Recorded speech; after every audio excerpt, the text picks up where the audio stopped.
Starting a new job, it's always a big deal, isn't it? Super exciting, of course, but also, let's be honest, pretty nervous and confusing sometimes. Oh, absolutely. Yeah, there's just so much coming at you all at once. New faces, new rules. Exactly. So the idea for this deep dive is really to give you a clearer roadmap, make that whole experience feel, well, much calmer and hopefully more successful.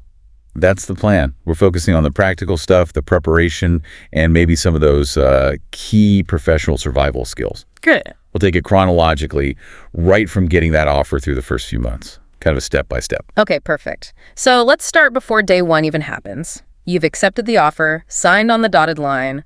What's next? Usually that welcome email, right? From HR or maybe your new boss. Yeah, almost certainly. That email lands in your inbox, usually from human resources. They're the folks managing, employees, pay, benefits, all that, or your direct manager. And people might just glance at it and think, okay, got it.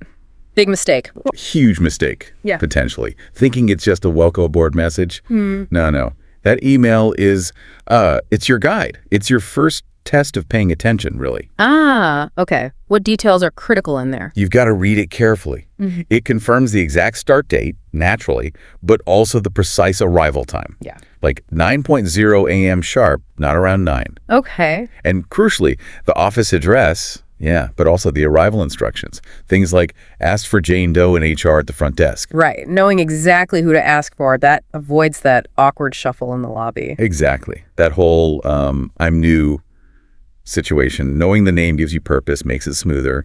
It shows you prepared. Okay, so email read, instructions noted. Now the paperwork, the necessary evil, ID bank details. Yeah. What's the pro tip here? Paperwork, yeah.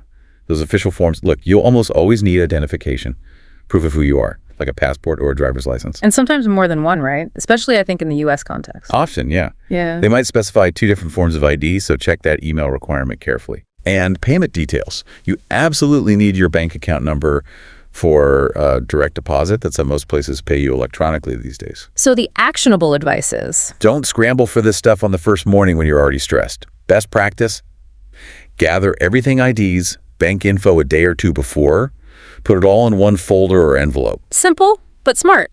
Makes you look organized, feel calmer. Totally. It's a small thing, but it sets a professional tone right away. Less fumbling on a high-stakes day. Folder ready. Now the first morning itself, walking in, let's talk punctuality first. How early is too early or just right? Being late on day one, that's just a really bad look. Non-negotiable, you got to be on time. So plan ahead. Definitely. The sources really recommend doing a practice run of your commute, same time of day if you can, especially if you're driving. You need to know about traffic patterns. Good point. Aim to arrive, say, 10 to 15 minutes before your official start time. That's the sweet spot. Why that specific window? It gives you a buffer. Time to park, find the right entrance, maybe hit the restroom, deal with any little unexpected hiccup, Right. Then you can walk up to the reception desk, calm and collected, right on time, and ask for that specific person from the email. Okay, timing sorted. What about what you're wearing? The first impression. The classic advice is dress slightly better than you think you need to. Still hold true. Generally, yes. That rule of thumb, always better to be a little bit overdressed than underdressed. It shows you're taking it seriously. So for a typical office job, what does that look like? For guys, think nice pants. Probably not jeans on day one, and a collared shirt, maybe a button down. For women, professional blouses with trousers or a skirt. And obviously, everything clean and ironed. Seems basic, but... It matters. But what if you know the place is super casual, like tech startup vibes, jeans and hoodies everywhere? Can mean too formal backfire? That's a really good question. You have to be observant. While the default is slightly elevated, if you turn up in a full suit when everyone else is in t-shirts, it might subtly signal you haven't read the room. You might seem a bit out of touch. So maybe dial it back slightly based on intel. Exactly. For day one, aim for that smart, polished look, nice trousers, good shirt. It shows effort. Better to be the sharpest person there than the most casual, especially initially. You can always adjust later once you see the reality. Makes sense. So you've checked in with the right person, then comes the tour, meeting the team, that whirlwind of introductions. Yeah, the manager walks you around, lots of new faces, lots of names. The key thing here, just smile and be friendly. Project approachability. But the names, I always forget names immediately. Is that okay? Oh, totally. Okay. Massive reassurance here. Everyone expects you to forget names on the first day. You're meeting maybe 10, 20 people. It's information overload. Forgive yourself instantly.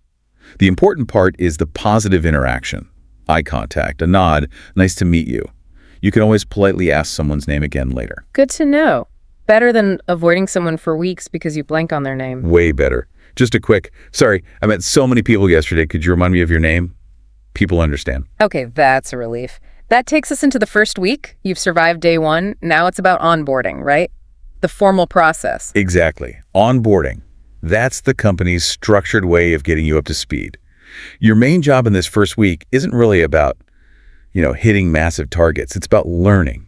Being a sponge. Precisely. Absorb information. This definitely includes the tech setup. You'll likely meet someone from IT. Right, getting the computer, email, logins sorted. Yeah. And this is your golden opportunity. Ask those basic tech questions then. How do I connect to the printer? What's the Wi-Fi password for my phone? Get all sorted up front. And besides tech, what other survival info should you gather? Take that office tour seriously. Locate the essentials. Restrooms, obviously. The kitchen or break room, where's the coffee? And really importantly, the emergency exits. Know your escape routes. Practical stuff. And making your desk feel like yours. Yeah, make it your little home base. Use the office supplies they give you. Maybe bring just one or two small personal things, a photo, a favorite mug. Makes it feel a bit more comfortable. Now, you mentioned absorbing information. Note-taking is key here, right? But how do you take good notes during onboarding? Yes. The notepad is your best friend. But it's not just about writing everything down verbatim. That's just transcribing. So what's the difference? Effective notes are structured. Use bullet points for steps in a process. But crucially, when someone uses company jargon or an acronym you don't know, write it down and define it right there in your notes. Like if they say, run the Q3 report. Exactly. Your next line should be Q3 report, what it actually is, maybe annual client spending comparison. This stops you from having to ask the same definition questions over and over. Because asking questions is good, but asking the same question repeatedly shows you weren't really listening or organizing your thoughts. In most, especially American work cultures, asking clarifying questions is seen as positive. It shows you're engaged, you're thinking. Not that you're stupid. Good notes help you ask smarter questions. That's a great distinction. Okay, let's shift to something trickier. Office culture. Those unwritten rules. How do you figure that stuff out? The invisible architecture of the workplace. Office culture, it's the personality of the place, right? The shared habits, the social norms, the values. Learning this is absolutely critical for fitting in and succeeding. So you have to be a bit of a detective. You really do. Observation and listening are your main tools here. You need to watch carefully. What kind of clues should you look for? Well, first, watch how people communicate. Do they walk over to someone's desk for a quick question? Or is everything done via chat? Is email considered formal? Only for big things? Matching that rhythm is important. Okay, communication style. What else? Yeah. The real dress code. Forget the official policy sometimes. What are people actually wearing day to day? If business casual means sharp trousers and shirts for some, but dark jeans and polos for others, you need to see that pattern. Observe the norm. Yes. And also things like meeting etiquette. Do meetings start exactly on time, or is there a 5-minute buffer? Who tends to speak first? How are disagreements handled openly, debated, or discussed offline? These tell you a lot about hierarchy and communication norms. Got it. Be a quiet observer, soak it all in. Now, eventually the observation phase ends and you get your first proper task from your manager. Can be a bit nerve-wracking. Definitely. That prove yourself moment. The absolute key when you get that first assignment is 100% focused listening and take notes, detailed notes. And then just dive in. No, not quite. Okay. Right after they explain it, use the summarization technique. This is super powerful. Summarization technique. Tell me more. Basically, you repeat the main points back to them in your own words. Okay, let me make sure I've got this right. You need me to task objective. The final thing should be a format, e.g. spreadsheet, and you need it by deadline. Correct. Confirming the core components immediately. Exactly. It confirms you understood, clarifies any immediate misunderstandings, and shows you're processing the information actively. Catches errors before they happen. And after you've confirmed the big picture, then you ask your clarifying questions. Yeah. The specifics. Where can I find the data for this? Is there a standard template I should use? Who should I go to if I have a quick question about X? And asking those questions isn't seen as weakness. Absolutely not. It's seen as being smart and engaged. It shows you're thinking through the steps. It saves time in the long run compared to guessing and having to redo work. It's a hallmark of a proactive employee. Okay, makes sense. Let's talk teamwork. You're new, maybe in your first team meeting. What's your role initially? Primarily, listen and observe. Learn who's who, what projects are ongoing, and crucially, the team dynamics. Team dynamics, like how they interact. Yeah. Who tends to lead the discussion? Who's quieter? How do they handle disagreements? Just absorb that first. A simple, hello everyone, when you join, might be enough participation initially. Don't feel pressured to jump in with big ideas on day 2. But what about showing you want to be part of the team once you have your own work under control? Proactive help is key. If you finish your assigned task and genuinely have some downtime, don't just sit there surfing the web. So offer assistance. Yes. Find a colleague who looks busy or maybe someone working on something interesting and offer specific, low-commitment help. Hey, I've got about an hour free right now. Is there anything small I could help you with? Maybe some data entry or proofreading? That sounds good. Shows initiative. It shows you're eager to learn and contribute beyond your immediate tasks. It builds goodwill fast. Also, remember, people have different styles. Some folks are extroverted, chatty. Others are more introverted, quiet. Don't assume quiet means unfriendly. Adapt your approach. Good advice. Okay, fast forward a bit. The first formal check-in meeting. Maybe after a month, maybe 90 days. People can dread this. They can, but they shouldn't. It's usually meant to be supportive, a chance for feedback, see how you're settling in. So how should you approach that conversation? Start positive. When your manager asks how things are going, mention something specific you're enjoying or learning. I'm really enjoying it, thanks. The team's been very welcoming and I've learned a lot about X. Set a positive tone. Exactly. But then, don't just wait for them to give feedback. Be proactive. Ask for it. Ask for feedback, like what? Something like, now that I've been here a few weeks, is there anything specific I should be focusing on or perhaps doing differently to better support the team's goals? Turning it into a constructive conversation. Smart. And what if they do give you some criticism, some constructive criticism? How do you react well? The absolute worst thing you can do is get defensive. Making excuses, blaming others. Just don't. So bite your tongue. Listen carefully. Really hear what they're saying. Then thank them for the feedback. Seriously. Okay, thanks for pointing that out. I appreciate the feedback. And then ask a clarifying question aimed at action. If they say, your reports need to be more concise, don't just nod. Ask. Okay, I understand. Could you maybe give me an example of what more concise looks like in this context? Or point me to a report you think does it well. That would help me adjust. so you're showing you want to improve, not just deflecting. Precisely. It turns criticism into a concrete learning opportunity and shows maturity. It's about growth, not about being perfect from day one. This has been incredibly useful, a real roadmap. So to recap the core principles we've hit, be prepared right from that first email. Embrace the learner role, especially that first week. Be a cultural observer, decode those unspoken rules, and be a proactive team member, seeking feedback and offering help. That covers the crucial first phase, definitely. But the journey doesn't just stop after the first month or two. Onboarding is just the beginning. Right. So what's the next step for long-term success? It's really about focusing on your personal growth and development.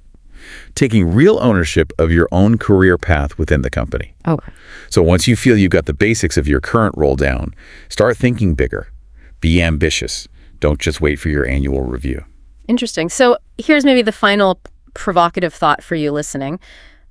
Once you've mastered your job description, what's next? Yeah, what's that next skill? Is there an online course, a certification, maybe a book your manager mentioned that could add value? Proactively asking your manager, hey, I'm feeling comfortable with my core tasks now. I was thinking about learning more about specific skill area. Would taking specific course action be valuable for the team down the line? Taking charge of your own development. Exactly. That kind of initiative shows you're not just there to do the job, you're there to grow and contribute at a higher level. That's how you build a sustainable, successful career long term. It proves you're already thinking about the next challenge. Welcome back to the Deep Dive. So you've made it past the first few months on the job. You know the ropes. Maybe you even know where the good coffee machine is now. Congratulations. Yeah. You're competent. Right. But competence, well, it's really just the starting line, isn't it? The real goal isn't just getting by. It's about truly thriving and maybe more importantly, learning how to influence things. That's exactly what we're diving into today. Yeah. Moving beyond that, the onboarding survival mode, and really stepping up to become a strategic player in your organization. Yeah, and we're looking at this in sort of two key stages, or maybe mindsets. Okay. First, nailing the basics of being a really solid, reliable team member. Let's call that the competent contributor level. Managing your work, building that trust. And then Then we make the big shift. We get into the strategic player territory. That's all about influence, understanding how things really work, the sort of power dynamics. office politics, but maybe framed differently. Exactly. We want to break down the thinking, the language you need to go from just being good at your tasks to becoming someone who's truly indispensable. Okay, so let's start with that competent contributor stage. Yeah. You settled in, the initial training wheels are off. Right. And what often happens, kind of ironically, is that as the organization starts trusting you more to work independently, your workload actually increases, sometimes quite significantly. Oh, the reward for competence is more work. Oh, claim. Which brings us straight to a really critical skill, prioritization. Absolutely critical. And look, it's not that people don't know they need to prioritize. It's doing it effectively when, everything feels like it's on fire. Everything feels urgent. Precisely. So the key here, based on our sources, is to evaluate tasks using two specific lenses. First, urgency. Okay, that's just the clock, right? The deadline. How soon is it due? Yep. Purely time-based. Second factor, importance. This one's more strategic. How much does this task actually contribute to the team's big goals, to the organization's objectives? So something due right now and directly tied to, say, quarterly results. That jumps to the top. That's your number one. Even if it's tedious, even if it's not the thing you want to do, it's almost like a calculation, not just a gut feeling. Right, taking the emotion out of it.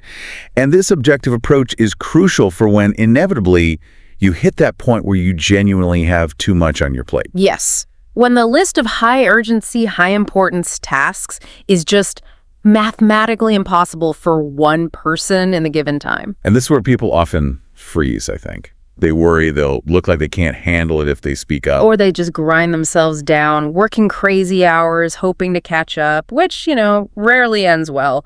Burnout, mistakes. So what's the strategic way out? How do you raise the flag without just sounding like you're complaining? It's all about the framing. You're not saying, I can't cope. You're saying, help me ensure I deliver the best results. You position it as seeking partnership for quality. Okay, give me the words. What does that sound like in practice? You go to your manager and say something like, okay, right now I'm focused on A, B, and C.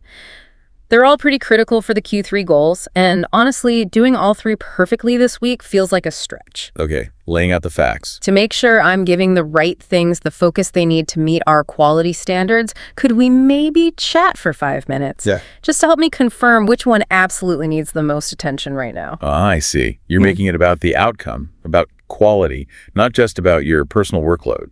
That's smart. Builds trust. Huge trust builder. And that trust, that professional capital, connects directly to the next piece of being a competent contributor, building rapport. Rapport. That sense of connection, mutual understanding with your colleagues. Yeah, it's the lubricant that makes teamwork smooth. And you don't need to be everyone's best friend, but you do need that professional harmony. So how do we build it? The sources mention a few ways. First one seems simple. Genuine curiosity. It sounds basic, but it works. Showing real interest in what your colleagues do, beyond just what you need from them. Like asking about their projects. Exactly. Even just, hey, that project you mentioned on data analytics sounds really interesting. I'd love to hear a bit more about what that involves sometime, if you have a moment. It signals respect, opens doors. Okay, simple enough. Method 2. This one's fundamental. Reliability. Plain and simple. Do what you say you're going to do. Follow through. If you promise that report by 3 p.m., it needs to land in their inbox at or before 3 p.m. every time. That consistency creates predictability. And people trust predictable colleagues, especially when things get busy. Absolutely. They know they can count on you. Which leads to the third piece, proactive communication, especially when things go wrong. Don't just go silent if you hit a snag. Please don't. The key is communicating early. We love the little phrase our sources highlight, just a heads up. Just a heads up. I like that. It's informal, non-alarmist. Totally. So instead of missing the deadline and then explaining, you jump in early. Hey, just a heads up. I've hit a weird snag with this software migration. Might push delivery of the analysis back by an hour or so. I'm working on it now. We'll keep you posted. Right. It gives everyone else time to adjust. No surprises. Yeah. Manages expectations. Exactly. It shows respect for their time and their own dependencies. Okay, so mastering this B level, owning your work, prioritizing smartly, communicating proactively, building that rapport that gets you recognized as a solid, competent contributor. It earns you that seat at the table, yes, but once you have that seat, the game starts to change. How so? Well, you shift from primarily managing your own tasks and workload to needing to understand and influence the broader system. Ah, okay, so this is where we transition to the strategic player level. Precisely. And the first big concept here is something called managing up. Ooh, that phrase. It sometimes sounds a bit manipulative, like you're just trying to curry favor. Yeah, it can have that negative connotation, but that's not what strategic managing up is about. It's absolutely not about flattery or being a sycophant. Okay, clarify then. What is it? It's about proactively managing the relationship and the information flow with your manager to make both of you more effective. It's about making their job easier, reducing friction, ensuring they have what they need before they even ask. So it's strategic alignment, really. Helping them succeed helps you succeed. Exactly. You become a partner in their success, which makes you incredibly valuable. So what are the practical skills involved, beyond just doing your core job well? First off, adapt your communication. Seriously, figure out how your boss prefers to receive information. Details or big picture? Email or face-to-face? Morning updates or end-of-day summaries? All of that. If they hate wading through spreadsheets, don't send them massive spreadsheets. Give them the high-level summary they want. Tailor your output to their input style. Shows you respect their time and how they process things. Makes you easy to work with. Definitely. Skill number 2 is where you really start playing chess, not checkers. Anticipating needs. Thinking ahead, seeing around corners for them. The truly strategic player doesn't wait to be told. They're already thinking about the next step, the next requirement, the next potential problem. Give me an example. What does that sound like? Okay, instead of just reacting when the quarterly review meeting gets scheduled, you might proactively say, hey, I know the Q3 reviews are coming up soon. Based on last quarter, you'll probably need the data on X and Y. I've already started pulling that together. Just wanted to give you a heads up. It'll be ready. Wow. Okay. That's not just being helpful. That's taking work off their plate before they even assigned it. That's how you become indispensable. You're solving problems they haven't even fully articulated yet. Makes sense. So adapt communication, anticipate needs. What else? Maybe find ways to manage their blind spots or take ownership of tasks they dislike or deprioritize.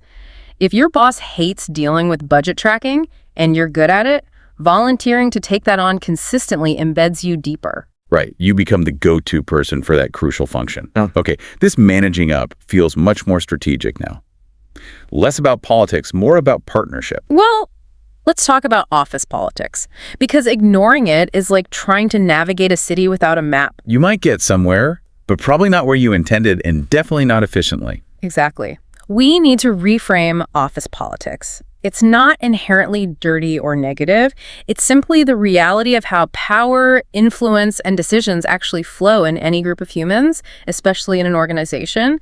It often operates outside the formal org chart. So pretending it doesn't exist is just naive. It's strategically disadvantageous. So the first skill here is sharp observation. You need to understand the informal network. The unofficial lines of influence. Who really gets things done or whose opinion carries weight regardless of their title? Precisely. Who's the person everyone goes to for advice? Who holds the historical knowledge? Who's the trusted confidant of senior leaders? It might be someone unexpected. Observing those dynamics is crucial. Because knowing that tells you where the real leverage points are. Yes. And it tells you where you need to build relationships. Which brings us to the next action. Building connections cross-functionally. Getting outside your immediate team bubble. Talking to people in finance, marketing, operations. Absolutely. It breaks down silos in your own thinking. You get a much richer understanding of the whole business, its challenges, its opportunities. Plus, it expands your own network of allies and influence. Makes you more visible, more connected. And as you build that influence, you gain something valuable, but also something you need to manage carefully. Yes. You gain political capital. Think of it like a bank account of goodwill, trust, and influence you've built up. Okay. And like any capital, you need to spend it wisely. Strategic players understand they must conserve their political capital. Meaning, don't waste it on trivial battles. Exactly that. Don't go to the mat arguing about the brand of coffee in the break room or the color of the new carpets. Save your influence, your energy, your spend for for the issues that genuinely matter. The strategic initiatives, the decisions that significantly impact your work, your team, or your career trajectory. Right. You choose your battles, let the small stuff go, so when you do speak up on something important, your voice carries maximum weight because people know you don't cry wolf over minor things. That makes a lot of sense. Yeah. Save your powder for the big fights. Which leads, I guess, to the ultimate C-level, strategic skill, leadership without authority. Ah, yes. Influencing direction even when you don't have the formal title or power. How do you pull that off effectively? It's not just about having good idea, is it? A good, well-researched idea is table stakes. But the real art, the strategic play, is building a coalition of support before you even get to the big meeting or formal proposal stage. Pre-selling the idea, socializing it. It's a bit more than just pre-selling. It's about alignment. You talk to the key stakeholders, the influential people in that informal network we discussed, individually. Yes. Understand their perspectives, address their potential concerns, tweak your proposal based on their feedback, get their buy-in, or at least their neutrality. So by the time you present it formally, it's not landing cold. You've already got several key people nodding along. It arrives with momentum, maybe even advocates already built in. okay, that is playing the game strategically. You're not just presenting, you're orchestrating the reception. That's a great way to put it. You're architecting the outcome, not just performing a task. Wow. Okay, so we've covered a lot of ground today, from just getting competent to really playing strategically. It's quite a journey, isn't it? But you can see the progression. Let's try and pull it all together. We basically skipped the initial survival phase, the onboarding. Right. We started at that B level, becoming the competent contributor. That was about objective prioritization, handling workload strategically through partnership, not complaint. And building that core rapport through curiosity, solid reliability, and that proactive heads-up communication. Then we climbed to the C level, the strategic player. That involved mastering, managing up, adapting, anticipating needs, making your boss more effective. Understanding the real flow of influence through the informal network, not just the org chart. Building cross-functional bridges. Conserving that precious political capital for the big stuff. And finally, learning to lead without formal authority by building those coalitions of support beforehand. It paints a picture of professional success that's, well, much more layered than just being good at the technical parts of your job. It absolutely is. Technical skills get you in the door.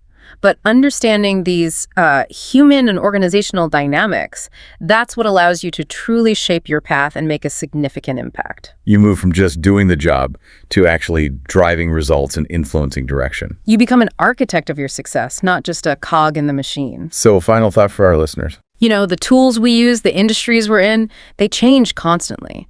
Technology, AI, market shifts. But these core principles, professionalism, strategic thinking, understanding people, building trust, they're pretty timeless. Focus on the fundamentals of influence and relationship building. Oh. So maybe a little piece of homework. Yeah, why not? Think about your organization's informal network. Identify one person, maybe someone outside your direct team, someone you know has influence or deep knowledge, who you could build better rapport with. And this week, make a conscious effort.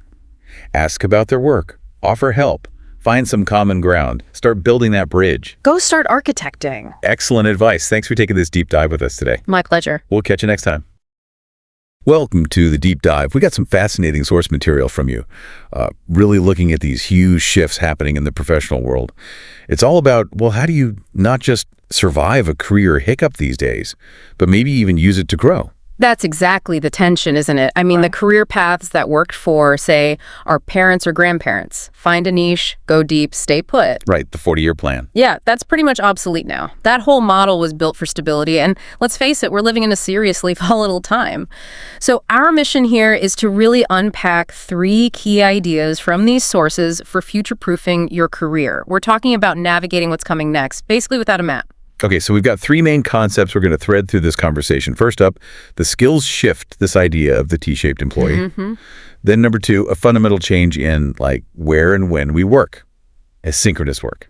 And finally, the sort of overarching mindset you need, which is called anti-fragility, getting stronger from chaos, essentially. So let's start with the skills piece, the T-shape. For ages, the ideal was the specialist, right? The I-shaped employee. We were all told, pick a lane, get super deep expertise, The pure accountant, the engineer focus only on one system. That depth was your value. And it worked well when problems were simpler, more contained, siloed. But think about the big challenges now, climate stuff, supply chains going haywire, digital transformation. Yeah, everything's connected. Exactly. They're complex, they cross disciplines. The purely I-shaped person, they can be a bit isolated, maybe even vulnerable when things shift. So the new ideal the sources point to is the P-shaped professional. Okay, so the vertical bar of the T is still that deep expertise, your main thing, but tell us about the horizontal bar. What is that breadth really about? What's the strategic advantage there? That horizontal part is absolutely key. It's not just sort of knowing about other areas. It's about having genuine cross-disciplinary competence. It means you can actually understand the language, the goals, the way people work in departments totally outside your own silo. So like a marketing person who can actually talk shop with an engineer, and the engineer gets what marketing's trying to achieve. Precisely that. Or a data scientist who understands the business implications, not just the algorithms. But hang on, if you're trying to be competent in, say, 2 or 3 different areas, aren't you risking becoming a bit of a generalist? The jack of all trades, master of none. Isn't deep skills still highly valued? That's a really fair question, and it's why that vertical bar, your core expertise, is still vital. You absolutely have to master your craft. But the T-shaped pro finds their unique value not just in that one skill, but in the synthesis. Synthesis. They become like a bridge within the organization. Their power comes from combining skills. The sources call this skill stacking. Skill stacking. Yeah. That's interesting. It shifts the focus from being like the absolute #1 global expert in something huge. Exactly. Instead of aiming to be, the best Python developer on earth, which is kind of impossible, right? Right. Maybe you become, say, top 25% good at Python, but you're also really good at explaining complex tech stuff to executives who aren't technical, and you've got a solid grasp of the regulatory landscape in your field. Now, that combination, that's way rarer and arguably more valuable than just being a slightly above average coder. Okay, that really paints a picture. I'm thinking of like a software dev who's building a feature. It works fine technically, but they notice it kind of clashes with a privacy promise marketing made. The I-shaped coder might just push it out. But the T-shaped one, they understand the potential PR nightmare. They can speak the language of risk and engineering. They start it. They're actively making themselves less replaceable, less obsolete. Spot on. They see the whole system, not just their little piece. They become invaluable because they can help different parts of the company actually work together effectively. And this need for, seeing the bigger picture and connecting dots is getting amplified by these massive shifts in how and where we work. The old office model was built on 2 things: synchronous communication. Real-time meetings, instant answers needed. And being in the same place, co-location. Exactly. But that whole setup is kind of crumbling under the weight of remote work, global teams, and it's pushing us towards something more radical. Asynchronous work or async. Right. We've all done remote, but async feels like a deeper cultural thing. It means communication doesn't have to happen live, in real time.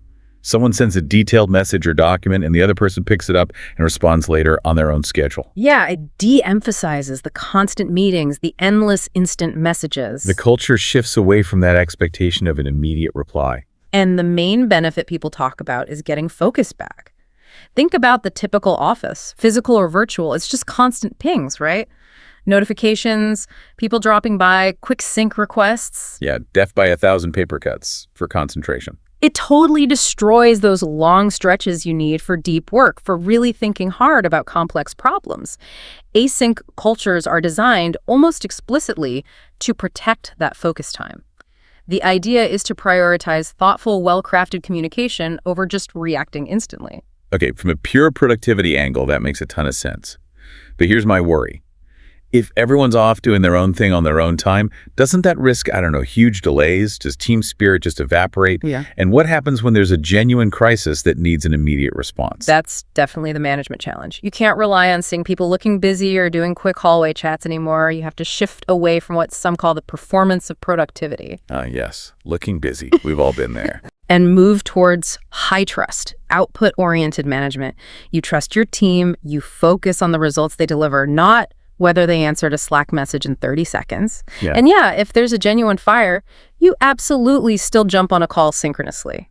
But that becomes the exception, not the default rule. That cultural shift, moving away from judging people based on presence, That must be incredibly hard for some managers to get their heads around. It requires a huge amount of trust. It's probably the single biggest hurdle culturally. And it highlights the absolute non-negotiable skill needed for async to work. Exceptional clarity in written communication. Because you lose all the context cues, right? Tone of voice, body language, the quick back and forth clarification. Exactly. So the written piece, the email, the document, the project update, it has to carry all the weight. It needs to be so clear that it anticipates the reader's questions before they even ask them. Wow. Okay. So the standard for internal docs and proposals just goes way, way up. You're not just writing clearly, you're almost predicting the other person's thought process. That's a great way to put it. And there's another big plus here. Inclusivity, especially for global teams. Async makes collaborating across time zones actually feasible. Right. No more forcing the team in Europe to stay up till midnight for a call with the U.S. team. Yeah, the work gets passed along like a baton rather than being bottlenecked by finding one meeting time that barely works for anyone. The expectation of immediate response is just gone. Okay, so we've talked about the skills you need, that T-shape, and the changing work environment, this shift towards async. Yeah. Both of these are happening against a backdrop of, let's be honest, constant uncertainty and sometimes chaos. Which brings us to the final piece, this overarching mindset, anti-fragility, which you said goes way beyond just being resilient. Right, this is where it all comes together. And the sources are really clear about needing to distinguish between three states. Most people aim for the first two, something robust or durable, like, say, a big stone pillar. Yeah. It resists shock, it just stays the same, stress hits it, and it doesn't really change. Okay, strong but static, and resilient. Resilient is more like maybe a rubber ball. It gets squeezed or dented by stress, but it bounces back to its original shape. It recovers. Right. But anti-fragile, this is the game changer. An anti-fragile system doesn't just withstand shock or bounce back from it. It actually benefits from shocks, from volatility, randomness, stressors. It gets fundamentally stronger because of the hit. Classic example people use is the human immune system, isn't it? Yeah. You get exposed to a bug or you get a vaccine. Exactly. A stressor. And your body doesn't just fight it off and go back to normal. It develops antibodies. It changes its internal structure, becoming better prepared for the next time it encounters that stressor. It actually profits from the encounter. Perfect analogy. Now, let's map that onto a career. Yeah. The fragile professional, maybe that deep I-shaped specialist, perfectly optimized for one stable industry, they might just shatter when disruption hits. Think automation, market collapse. Okay, the resilient professional. They get laid off, maybe it hurts, but they dust themselves off, find a similar job, and essentially return to their previous state, often just as vulnerable to the next shock. But the anti-fragile professional, they see that layoff, that disruption, completely differently. Completely. They view volatility not as a threat, but as information, as a catalyst. Because they've built that T-shape, maybe they have diverse skills, perhaps even multiple income streams, a side consultancy, a passion project that earns a bit. Options. Options, exactly. So the shock of a layoff doesn't wipe them out. Instead, it might be the very push they needed to launch that consulting business full-time, or to really lean into that secondary skill they'd been developing, or pivot to a niche that's suddenly in high demand because of the disruption. They use the stress to level up. So it demands this really deep mindset shift. You almost have to learn to welcome disorder, or at least see every mistake, every failure, every unexpected market turn as data, as feedback that helps you adapt and get better. You're essentially trying to engineer opportunities from the chaos rather than just shielding yourself from it. It means deliberately building in some redundancy, not waste, but like those extra skills, those side projects. So when stress inevitably hits, maybe only part of your value gets impacted, and another part is ready to thrive in the new conditions. It's designing your career to have upside from volatility. That's the core idea. The anti-fragile professional is positioned to be the ultimate survivor, yes, but also the ultimate thriver in a world that's just going to keep throwing curveballs. Hashtag outro. Wow, okay. That's a really powerful framework. So just to kind of wrap it all up, the future of work, based on this analysis, seems to demand this T-shaped profile, using skill stacking strategically. It requires mastering new ways of collaborating, especially the discipline needed for effective asynchronous work. And overarching all of that is developing the psychological strength of anti-fragility, learning to turn chaos into your advantage. I think that nails it. If you can cultivate those three areas, the skills, the work habits, and the mindset, you're not just preparing to survive the shocks that are definitely coming, whether they're economic, technological, whatever. You're setting yourself up to actually grow stronger because of them. So let's leave you, our listener, with a final thought to chew on, really leaning into that anti-fragile idea. If vulnerability, mistakes, and even failures aren't just things to avoid, but are actually potential sources of strength and adaptation, well, what risks should you maybe start taking? What experiments in learning a new skill, starting that side project, diversifying how you work? What should you actively welcome right now that maybe you've been putting off out of fear? Think about going beyond just surviving the messiness. Start figuring out how you can actually use the stress to make yourself stronger. Welcome back to the Deep Dive. Today, we're tackling something a bit different. Not a single event, but more like a synthesis. Yeah, a synthesis of professional wisdom. We're basically looking at years of career philosophy condensed down. Right, into what the sources are calling a kind of manifesto, a guide for building a career that really resonates. Exactly. And our mission here, for you listening, isn't just to hear about these ideas. It's more about exploring a framework for becoming a better professional yourself. Okay. We're focusing on 3 core commitments. Think of them as pillars. 3 pillars for what? Success and meaning. That's the goal. Pillar 1 is the commitment to craft, going beyond just being okay at your job to real mastery. Okay, craft. Got it. Pillar 2, the commitment to character. This one's about making sure how you do things is just as important, maybe more important, than what you achieve. The ethical dimension. Crucial. Absolutely. And the final one, pillar 3, is the commitment to contribution. This is about shifting your focus from what you can get to what you can give. Craft, character, contribution. Okay. I like that structure. It feels complete. Where do we start? Craft, I assume. Let's start there. It's the foundation, really, the work itself. So craft, we all know people who are competent, right? To get the job done, meet deadlines. But you're saying this goes further. Much further. Competence is like the baseline. It's meeting expectations. Mastery, though, that's different. How so? Mastery is this deep, almost personal dedication to excellence.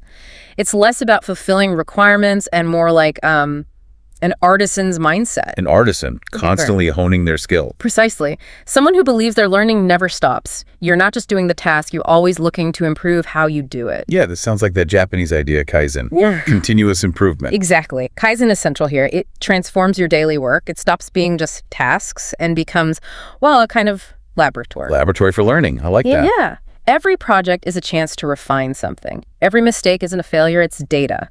And feedback. That's not criticism, it's a gift. You actively seek it out. That requires a certain mindset, though. A lot of people get defensive about feedback. It does. And it leads to what our sources call the anti-fragile professional. Ah, anti-fragile. Not just resilient, but actually getting stronger from challenges. That's it. The fragile professional thinks education ends with a degree and avoids mistakes. The anti-fragile one. They know the real learning starts on day 1 of the job and never ends. And they seek out the tough stuff. They have to. Growth happens when you push yourself just beyond what you can already do comfortably. That's how you build that anti-fragility. You get tested, you adapt, you improve. Okay, so this constant improvement, this mastery, how does it connect to that T-shaped professional model we hear about? It connects directly. The I part of the T, that's your deep expertise. The commitment to craft is about constantly deepening that vertical line. Making your core skill stronger and stronger. Right. But mastery also fuels the horizontal bar of the T. That curiosity to learn outside your immediate domain. Ah, okay. So it's not just about being the best coder, for example. No. It might be the best coder realizing they need to understand marketing principles to build better products. Or the engineer taking a public speaking course because they know sharing their technical insights effectively is key to leadership. So the bar widens your impact. Exactly. It's about deliberate learning to become a better collaborator, a more strategic thinker, not just collecting skills, but connecting them. And the sources suggest there's real joy in this. Not just better results, but personal satisfaction. Absolutely. When you approach work as a craft, it stops being just transactional, work for a paycheck. It becomes intrinsically motivating. An end in itself. Yes. That feeling of getting demonstrably better at something complex and valuable, that's a deep, sustainable kind of satisfaction. The striving itself becomes the reward. Okay, so pillar 1, commit to craft, strive for mastery, be anti-fragile, build your T-shape. That's a powerful start. But it's only the start. Mastery alone isn't enough. Right. You mentioned the potential danger, the brilliant jerk problem. Precisely. A highly skilled person without a moral compass, they can do a lot of damage. Which brings us straight to pillar 2. The commitment to character. Yes. This is about ensuring your expertise serves something good. It's about prioritizing how you operate. This is where that distinction comes in, isn't it? Between resume virtues and eulogy virtues. That's the core concept. Craft builds the resume, your skills, your accomplishments, your titles. Character builds the eulogy, what people say about who you were as a person, how you treated people, your integrity. And the commitment is to prioritize the eulogy virtues, even when the resume virtues are tempting. Every single time.